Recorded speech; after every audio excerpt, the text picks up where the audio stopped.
बिस्मिल्लाहिर्रहमानिर्रहीम। अस्सलाम वालेकुम नाज़रीन, आप यूट्यूब चैनल देख रहे हैं। मैं इमरान खान हूँ। अमरीकी सदर डोनाल्ड ट्रंप ने खिताब किया है अमरीकी कौम से।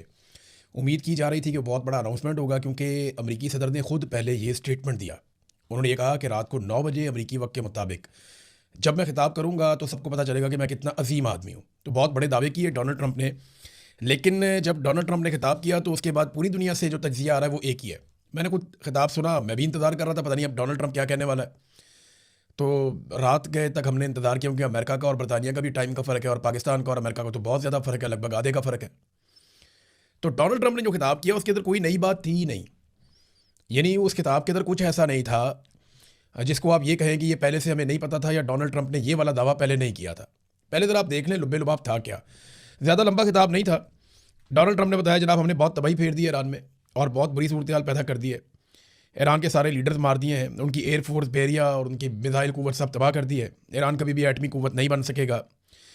इससे पहले दुनिया में जो जंगें हुई हैं वो बहुत लंबी लंबी जंगें हुई हैं। वर्ल्ड वॉर 1 कितना अरसा चली, वर्ल्ड वॉर 2 कितना अरसा चली, फिर जो बड़ी बड़ी बाकी जंगें, उन सबका उन्होंने हवाला दिया कि वो जंगें कितना कितना लंबा अरसा चलती रहीं।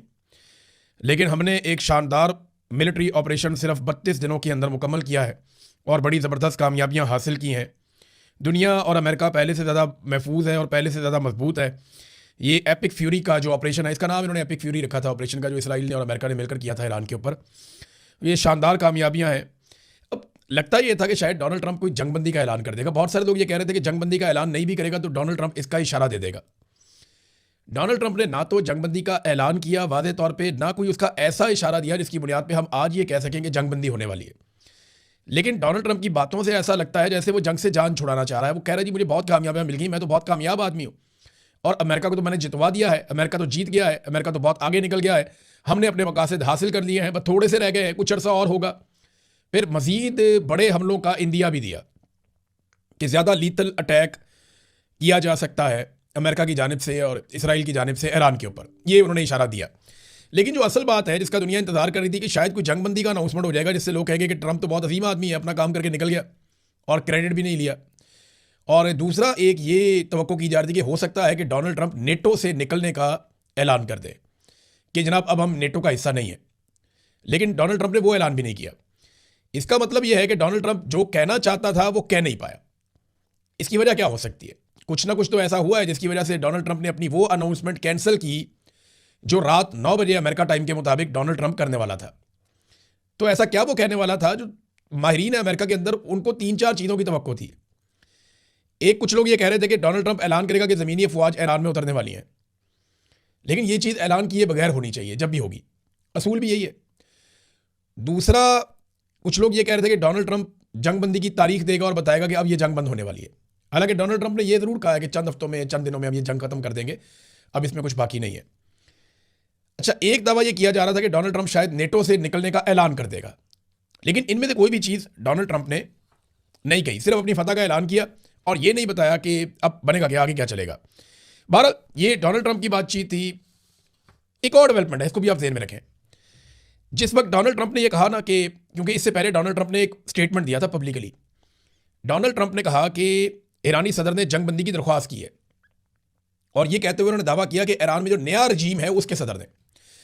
तो मेरी और आप सबकी इंफॉर्मेशन के मुताबिक तो जो इस वक्त ईरानी सदर हैं ये तो पुराने रजीम में भी थे। आयतुल्लाह अली खामनाई जब सुप्रीम लीडर थे ईरान के, तब भी यही सदर थे ईरान के। और आज जब मुश्तबा खामनाई ईरान के सुप्रीम लीडर हैं, उनके बेटे तो यही सदर हैं ईरान के। तो ये तो रजीम तब्दील नहीं हुआ, ये तो वही आदमी है। अब्बास अरागची जो है वज़ीर ख़ारजा, वो भी वही हैं। हाँ, उनके कुछ लोग शहीद हो गए हैं और बाकी लोग जो मौजूद हैं वो अपना काम कर रहे हैं, लेकिन अहम लोग उनके शहीद किए गए हैं, सुप्रीम लीडर समेत। ये बात बिल्कुल ठीक है। अच्छा, ट्रंप ने कहा कि जी ईरानी सदर ने जंगबंदी की दरख्वास्त की है, जबकि ईरानी सदर ने इसके बाद अमरीकी अवाम को एक ख़त लिख डाला, क्योंकि ईरान को एक बात समझ आ गई है कि डोनाल्ड ट्रंप बाहर से दबाव में नहीं आ रहा। ना वो अक़वाम मुत्तहिदा की बात मानता है, ना वो दूसरे ममालिक की बात मानता है, ना वो नेटो के दबाव में आ रहा है, ना वो यूरोपीय यूनियन का दबाव ले रहा है, ना वो चाइना और रशिया का दबाव ले रहा है। फिलहाल डोनाल्ड ट्रंप को सिर्फ फिक्र इस बात की है कि अमेरिका के अंदर उसके साथ और उसकी फैमिली के साथ क्या होने वाला है। तो इसलिए शायद ईरानियों की अब तवज्जो का मरकज़ अमरीकी अवाम भी है, और वो अक्सर अमरीकी अवाम के लिए पैगाम जारी करते भी रहते हैं। तो ईरानी सदर ने अमरीकी अवाम के नाम खत लिखा, और इस खत के अंदर किसी किस्म की जंगबंदी का तस्करा नहीं किया। एक ऐसा सदर जो जंगबंदी की दरखास्त कर रहा है, वो अमरीकी सदर के मुताबिक वो दरखास्त कर रहा है, लेकिन जब वो अमरीकी अवाम को खत लिखता है तो उसमें जंगबंदी का तस्करा ही नहीं होता। उसने लिखा ईरानी सदर ने कि ईरान ने कभी जंग का आगाज़ नहीं किया, इसके बावजूद कि हमारे मुल्क ने कब्जे और हमलों का सामना किया, फिर भी हमने जंग का आगाज़ नहीं किया। ईरानी अवाम की यूरोप, अमेरिका और हमसाया ममालिक के अवाम से किसी किस्म की कोई दुश्मनी नहीं है। अब महाजराई करनी है या ताल्लुकात बेहतर करने हैं, इनमें से जो भी चीज़ मुंतखब की जाएगी, यानी जो भी रास्ता आप चुनेंगे, आने वाली नस्लों के मुस्तकबिल का तयन वही रास्ता करेगा। ये ईरानी सदर ने बताया कि लड़ना है या ताल्लुकात बनाने हैं, ये फैसला आप करेंगे, लेकिन इसकी बुनियाद पे हमारी नस्लों का फैसला हो जाएगा कि नस्लों का मुस्तकबिल कैसा होगा। और ये भी कहा कि हमने तो जंग शुरू नहीं की। अच्छा, एक और स्टेटमेंट भी दिया ईरानी सदर ने और ईरानी गवर्नमेंट ने। वो बार बार एक और बात कहते हैं कि जनाब, ये जब जंग खत्म होगी तो हमारी शराइत पे खत्म होगी, अमेरिका की शराइत पे खत्म नहीं होगी। ईरानी वजीर खारजा ने जो एक स्टेटमेंट दिया वो बहुत इंपॉर्टेंट है इस वक्त। उन्होंने कहा कि हम जंगबंदी नहीं चाहते, बल्कि हम जंग लड़ना चाहते हैं, क्योंकि ईरानी कौम अमेरिका को एक तारीखी सबक सिखाना चाहती है। अगर ये जंग बंद हुई तो ये अमेरिका के लिए एक फेस सेविंग होगी, लिहाजा हम इसको किसी मनतकी अंजाम तक पहुंचाना चाहते हैं।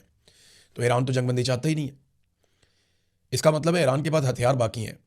इसका मतलब है ईरान की चेन ऑफ कमांड पूरी तरह काम कर रही है। इसका मतलब है ईरान की आवाम ईरानी हुकूमत के साथ खड़ी है फ़िलहाल।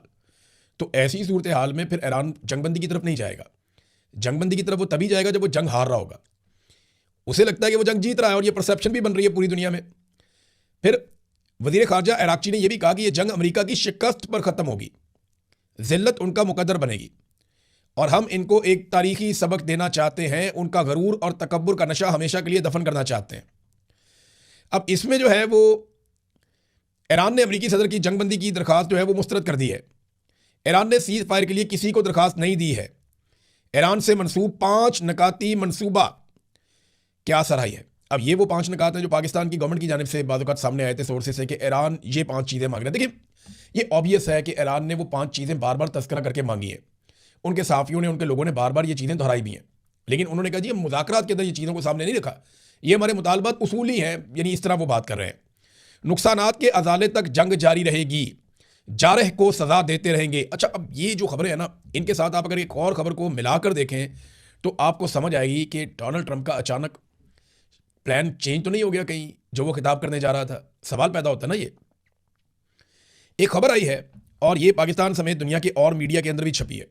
ईरान ने एक दावा किया है कि यूएई के अंदर, मुत्तहिदा अरब अमारात में, अमरीकी फ़ौजियों की कोई खुफिया मीटिंग हो रही थी, और ये किसी फ़ौजी मुकाम पे नहीं हो रही थी, बल्कि इन्होंने अलग से कोई प्राइवेट जगह रखी हुई थी जहाँ पे ये खुफिया मीटिंग कर रहे थे। उसकी इत्तला मिल गई मकामी सोर्सेज से ईरान को। अब देखें, ये तो इंटेलिजेंस गैदरिंग का काम तो रशिया और चाइना भी बहुत ज़बरदस्त करते हैं। बहरहाल ईरान को इसकी इन्फॉर्मेशन मिल गई और ईरान ने वहाँ पे जो हमला किया है उसके नतीजे में ईरान ने यह दावा किया कि 37 अमरीकी फ़ौजियों को मार दिया। और इससे पहले उन्होंने ये भी कहा था कि सऊदी अरब के अंदर जहाँ पे अमरीकी एयरफोर्स के लोग या अमले के लोग या पायलट्स वो जहाँ रहते थे, 200 के करीब उनकी तादाद है, वहाँ पे भी ईरान ने एक बड़ा हमला किया। ये भी उन्होंने दावा किया था। अब अगर अमरीकी फ़ौजियों की लाशें वहाँ मौजूद हैं तो ऐसे मौके पर डोनाल्ड ट्रंप के लिए जंग से निकलना मौत को दावत देना है। उनकी सियासी मौत हो जाएगी कि अगर वो ये कहते हैं जंगबंदी हो गई तो ये फ़ौजियों को किस खाते में डालेंगे अगर तो वाकई ये मार दिए गए हैं। तो हम कुछ कंफर्म कह नहीं सकते, क्योंकि जंग के अंदर प्रोपेगेंडा ही चलता है, चाहे इधर से चले चाहे उधर से चले। दावे बहुत बड़े बड़े किए जाते हैं, हकायक बाज़ औक़ात उससे मुख्तलिफ होते हैं, लेकिन ईरान की बहुत सारी बातें सच भी साबित हुई हैं। अमेरिका और इसराइल की बातें भी बहुत सारी सच साबित हुई हैं। जब आयतुल्लाह अली ख़ामेनी को शहीद कर दिया गया था तो ईरान शुरू में नहीं मान रहा था, लेकिन इसराइल ने दावा किया, वो दुरुस्त साबित हुआ। कुछ और लोगों के बारे में, जब अली लारिजानी को शहीद किया गया तब भी ये नहीं माना जा रहा था, लेकिन बाद में तस्लीम किया गया। इसी तरह ईरान ने बहुत सारे ऐसे अटैक किए हैं जिनको पहले अमेरिका और इसराइल नहीं मान रहे थे, लेकिन बाद में उनको मानना पड़ गया कि वाकई ये वो कर सकते हैं, और उन्होंने करके दिखाया भी है। तो इसी तरह अब ये अगर 37 अमरीकी फ़ौजी और मारे गए हैं तो ये बहुत बड़ा प्रेशर है। तो डोनाल्ड ट्रंप फिर इस तरह जंग को खाली छोड़ नहीं सकता। डोनाल्ड ट्रंप के हालात ऐसे हो गए हैं कि उन्होंने अपने इत्तेहादियों को बार बार बुलाया, इत्तेहादी आ ही नहीं रहे, बात ही नहीं सुन रहे। तो मैक्रोन जैसे आदमी को, जिससे डोनाल्ड ट्रंप के अच्छे ताल्लुकात हैं, डोनाल्ड ट्रंप ने उसके बारे में पब्लिकली कहना शुरू कर दिया कि उसकी एहलिया उससे बहुत बुरा सलूक करती है, मारती है, वो अभी भी अपने जबड़े की तकलीफ में है और उसका मुंह रिकवरी के मराहिल में है। अब ये डोनाल्ड ट्रंप का स्टेटमेंट है पब्लिक के अंदर, लोग हंस रहे हैं। तो ट्रंप अब ट्रोलिंग कर रहा है उन लोगों की। मोहम्मद बिन सलमान की ट्रोलिंग की चंद दिन पहले, बड़े घटिया अल्फाज मोहम्मद बिन सलमान के बारे में इस्तेमाल किए। अभी तक सऊदी अरब की जानिब से कोई जवाब नहीं आया, लेकिन बहरहाल मैक्रोन ने क्योंकि इनकार कर दिया कि जहाज़ मैं नहीं भेज सकता जंग के अंदर, जंग के बाद भेजूंगा। तो ये जब एक और चीज़ भी मैं आपको बताता हूँ, बरतानिया में ना एक मीटिंग हो रही है, ये एक बहुत बड़ी मीटिंग है। इसके अंदर लगभग 34 ममालिक शामिल हैं। इन 34 ममालिक में जो अहम तरीन ममालिक हैं, मैं उनके नाम भी आपको बता देता हूँ, ये कौन से मुल्क हैं जो इस मीटिंग में शामिल हो रहे हैं। ये आबनाए हुर्मुज़ को खुलवाने के लिए बरतानिया में मीटिंग हो रही है।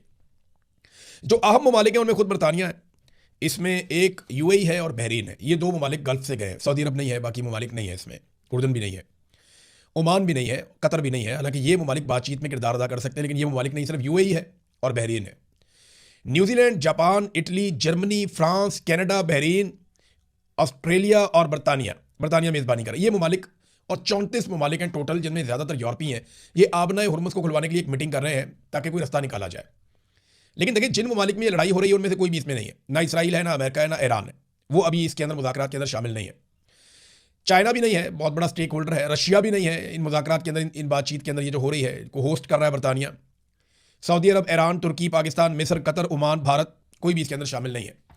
लेकिन यहाँ से आगे अगर ये मामला चलता है, दीगर स्टेक होल्डर भी आते हैं, तो उम्मीद की जा सकती है कि फ्यूचर के अंदर ये एक बड़ा इत्तेहाद ईरान के साथ कोई ऐसी डील बना ले जिसके नतीजे में आबनाए हुर्मुज़ खुल जाए। चाहे ईरान एक नई सेटलमेंट कर ले, चाहे ईरान वहाँ से पैसे कमाना शुरू कर दे, या कोई और सेटलमेंट कर ले, या कोई गारंटी मांग ले, लेकिन आबनाए हुर्मुज़ खुल जाए। क्योंकि उसके खुलने से दुनिया के अंदर पेट्रोलियम मसनूआत की कीमतें नीचे आएंगी। पाकिस्तान की गवर्नमेंट ने IMF को कह दिया है, जनाब हम पेट्रोल की कीमतें बढ़ाएंगे, वादा किया उनके साथ।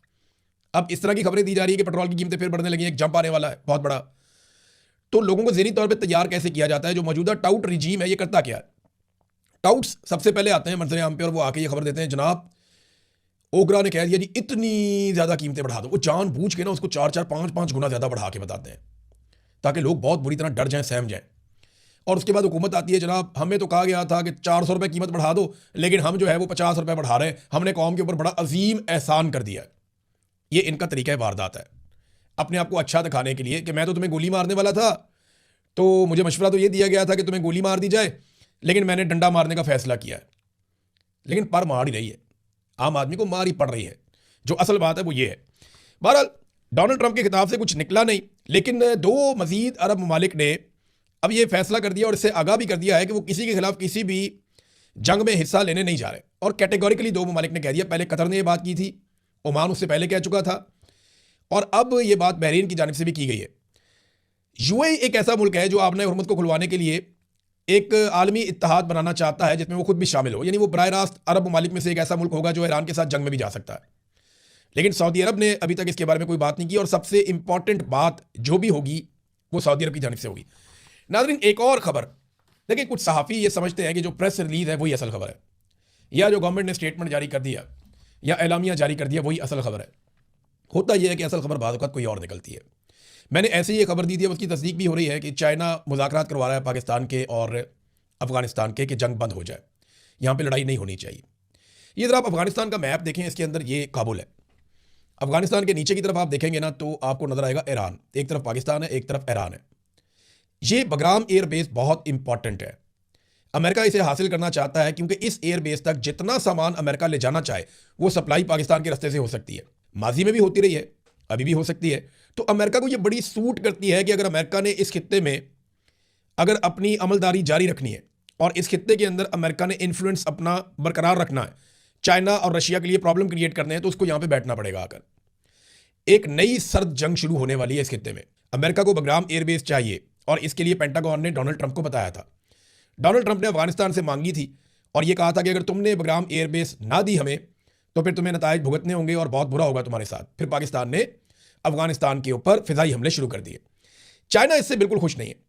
चाइना ये जानता है कि अमेरिका अफगानिस्तान में आकर बैठेगा तो अब वो कोई जंग नहीं लड़ने जा रहा अफगान तालिबान के साथ।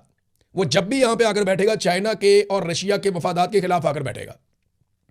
जब वो आएगा तो बहुत सारे गैजेट्स लेकर आएगा, जब वो आएगा तो बहुत बड़ा जासूसी का नेटवर्क लेकर आएगा, जब वो आएगा तो सी पैक के खिलाफ पूरा मंसूबा लेकर आएगा, जब वो आएगा तो चाइना और रशिया के रास्ते में रोड़े भी अटकाएगा और इस रीजन को डिस्टेबलाइज करेगा। क्योंकि अगर ये स्टेबल हो जाते हैं और आगे बढ़ते हैं तो ये वो जगह लेंगे दुनिया में जो अमेरिका के पास है।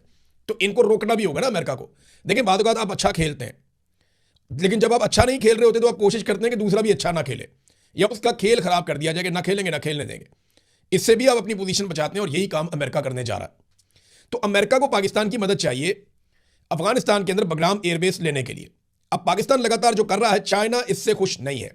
और चाइना अब से नहीं, चाइना बड़े लंबे अरसे से खुश नहीं है, क्योंकि जनरल बाजवा ने अमेरिकन को यह कहा था जब वो आर्मी चीफ थे कि देखें आप हमें ऐसे लोगों की तरफ क्यों धकेलते हैं, हम जिनकी तरह कपड़े नहीं पहनते, हम जिनकी जुबान नहीं जानते, हमारे बच्चे वहां पे उन मुल्कों में जाते नहीं है, हमारी फैमिलियां वहां घूमने नहीं जाती, हमारे बच्चे वहां पढ़ने नहीं जाते, हमारे बच्चे पढ़ने के लिए आपके मुल्कों में आते हैं, हमारी फैमिलीज घूमने के लिए आपके मुल्कों में आती हैं, हम आपकी जुबान भी जानते हैं, आपकी तरह कपड़े भी पहनते हैं, तो आप हमें अजनबी लोगों की तरफ क्यों धकेल रहे हैं। इस चाइना का इशारा करते हुए जनरल बाजवा ने ये जुमले बोले थे अमेरिकन के साथ। और ये बात जनरल बाजवा ने बाकायदा एक मीटिंग में सहाफियों को बताई थी। लकीली मैं भी वहां पे मौजूद था। जनरल बाजवा बड़ी फूंफा करके ये बात बता रहे थे, बड़े तकब्बुर के साथ ये बात बता रहे थे, मैंने तो अमेरिकन को ये कहा है। लेकिन ये बात चाइनीज तक भी गई ना, तो चाइनीज काफी नाराज हैं पाकिस्तान की एस्टेब्लिशमेंट से कि लगातार पाकिस्तान की एस्टेब्लिशमेंट अमेरिका को प्रेफर कर रही है और चाइना के रस्ते में रोड़े अटकाने वाली पॉलिसी का हिस्सा बन रही है। तो ये जो अभी सागडार साहब गए हैं, इसमें एक बॉडी लैंग्वेज भी आप देख लें एक वीडियो में, जहां पे चीन और पाकिस्तान के वज़ीर ख़ारजा आमने सामने खड़े हैं। ये अगर आप वीडियो गौर से देखें और इसकी बॉडी लैंग्वेज को आप समझें तो आपको आइडिया हो जाएगा कि सागडार साहब जान छुड़ा रहे हैं कि मैं गले मिल लूं किसी तरह, कोई वीडियो अच्छी बन जाए, और वो थपथपा के फौरन उनको जो है वो अगली बात करते हैं। तो उनका जो बोलने का अंदाज और उनका जो रवैया है उससे नजर आ रहा है कि कोई इतनी कोई प्लेजेंट मीटिंग नहीं है। और चाइना देखें फेस सेविंग देता है हमेशा अपने दोस्तों को, चाइना पब्लिकली वो बात उस तरह से नहीं करता जब तक कि उनकी बस ना हो जाए। वैसे भी पाकिस्तान के ऊपर उन्होंने 50-60 अरब डॉलर लगाए हुए हैं, तो वो अपना पैसा ऐसे ज़ाया तो नहीं करेंगे, पाकिस्तान के साथ वो ताल्लुक रखना चाहते हैं। चाइना ने पाकिस्तान के साथ मिलकर इंडिया के खिलाफ लड़ाई भी लड़ी है। ये अभी जो मई में लड़ाई हुई इसमें चाइना ने पाकिस्तान को मदद किया था।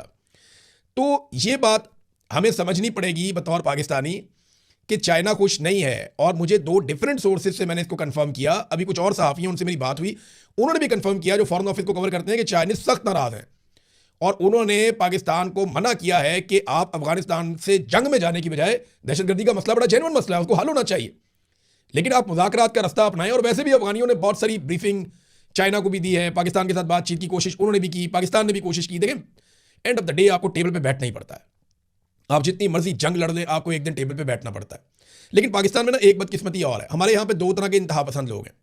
ईरान सोने का भी बनकर आ जाए ना, तो हमारे सुन्नी लोगों में ऐसे लोग मौजूद हैं जो बहुत इंतहा पसंद है और वो शदीद नफरत करते हैं ईरान से। वो कुछ भी हो जाए वो कहते हैं नहीं जी नहीं, इसराइल से भी लड़ेगा तो ईरान ही गलत है ऐसे लोग। इसी तरह हमारे दूसरी तरफ जो शिया तबका है उसमें भी बहुत सारे ऐसे इंतहा पसंद लोग हैं जो ये समझते हैं कि जनाब जो मर्जी हो जाए अफगानिस्तान सऊदी अरब किसी सूरत काबिल कबूल नहीं है, इंतहाई काबिल नफरत गलत लोग हैं। देखिए ये जो लोग नफरत, आपका जो अकीदा है ना वो आपका अपना अकीदा है, आप शिया है सुन्नी है, आपका अकीदा आपको मुबारक। लेकिन ये जो लोग नफरत फैलाते हैं ना, ये थोड़े लोग हैं और बड़ी शदीद नफरत फैलाते हैं। इन लोगों से आप गुरेज करें और इनको बेनकाब करें, इनसे अपने आप को दूर रखें। मैंने शिया सुन्नी शानदार इत्तेहाद देखा गुज़िश्ता 1-1.25 महीने में, कमाल किस्म का, और मैं चाहता हूं ये हमेशा मौजूद रहे। जब भी किसी मुसलमान के ऊपर कोई आफत आए तो सारे इकट्ठे होकर मदद करें इंसानियत की खातिर। तो ये सबसे अच्छी चीज़ हो जाएगी, सबसे बेहतर चीज़ हो जाएगी। मेरा ये मशवरा है पाकिस्तानियों को। यहाँ पे बहुत सारे लोग हैं जो नफरत फैलाते हैं, हमारे मीडिया के अंदर भी है कि जनाब वो शिया सुन्नी तफरीक पैदा करते हैं कि जनाब ये वो कहते हैं वो अफगानी बहुत बुरे हैं, वो कहते हैं ईरानी बहुत बुरे हैं। तो नहीं, ऐसा ना करें, ये ज़्यादती, अपना अकीदा अपने तक रखें और नफरत फैलाने से गुरेज करें। तो नाज़रीन, चाइना को ये लगता है और ये बात रिपोर्ट भी होती है कि जब से अमेरिका ने बगराम एयरबेस मांगी है तब से पाकिस्तान अफगानिस्तान के ऊपर हमलों पे हमले कर रहा है और ऐसी ग्राउंड तैयार की जा रही है कि अमेरिका को इस खित्ते में घुसने का मौका मिल जाए। अब अगर ये मौका मिलेगा तो पाकिस्तान के बगैर तो मिल नहीं सकता और ये चाइना के मफाद के खिलाफ है। तो इसीलिए जो है वो चाइना का एक रिएक्शन है और आने वाले दिनों में आप देखेंगे शायद पाकिस्तान की पॉलिसी बेहतर हो जाए इसमें। लेकिन हम कुछ कह नहीं सकते क्योंकि देखें पाकिस्तान के ऊपर अमेरिकी दबाव से बड़ा दबाव कोई भी नहीं होता। बेशक हमने चाइना के बहुत पैसे देने हैं लेकिन IMF के उससे भी ज़्यादा पैसे देने हैं, तो अमेरिकी दबाव भी अपना काम करता है। आलमी लेन देन में जो चाइनीज़ युआन है उसके ज़रिए से रोज़ाना जो तजारत होती थी वो 600 से 750 अरब युआन की तजारत होती थी, ये ट्रेड होती थी दुनिया में। मगर मार्च के मिड से लेके अब तक ये हैरत अंगेज़ तौर पे बढ़ गई है और लगातार बढ़ रही है और अब 940 अरब युआन तक पहुंच गई है रोज़ाना। इसका मतलब क्या है? इसका मतलब ये है कि ईरान के साथ अमेरिका की जंग ने डॉलर की जगह पे युआन को कुछ फ़ायदा दिया है और अगर ये सिलसिला यूं ही चलता है तो कल को यूरो भी आएगा, कल को पाउंड भी आएगा, कल को ये चाइनीज़ युआन जो है ये और ज़्यादा तगड़ा हो जाएगा। तो पेट्रो डॉलर अगर कमज़ोर होता है तो अमेरिका के लिए बड़ी मुश्किलात बढ़ जाएंगी। तो ये वो सारी चीज़ें हैं जो लगातार डोनाल्ड ट्रंप को परेशान कर रही हैं और अमेरिका के अंदर जो परसेप्शन बढ़ रही है वो बड़ी खौफनाक है। वॉशिंगटन पोस्ट ने डोनाल्ड ट्रंप के 100 दिन के अंदर 492 झूठ पकड़े हैं। इस पर बात करेंगे बाद में, अब तक इतनी अपना ख्याल रखिएगा, अपने चैनल का भी अल्लाह हाफ़िज़।